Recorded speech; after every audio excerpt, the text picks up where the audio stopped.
стекло поставили. Все абсолютно. Кроме проводки мы ничего не меняли.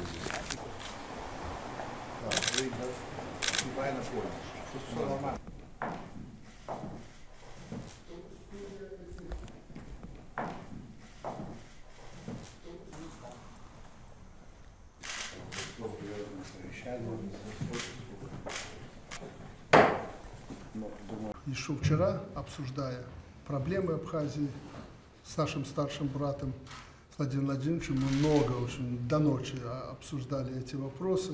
Он очень погружен, больше, чем я, в проблемы и дела Абхазии. Но мы пришли к одному выводу, что Абхазия есть, ее с карты не стереть, никакие санкции не смогут это сделать, а то, что Абхазию нельзя ее бросать, надо помогать, чтобы этот цветущий край и те люди, которые здесь живут, жили нормально. Вы не думайте, что я вот тут приехал, потому что какая-то ситуация сложилась. У нас нормальная ситуация. Нормальная ситуация. Мы не страдаем никакой геополитикой. Ты, Аслан, это хорошо знаешь. Мы просто хотим, как и вы, мирный, добрый, трудолюбивый народ, жить в согласии. Экономика, торгово-экономические связи должны стать фундаментом наших отношений.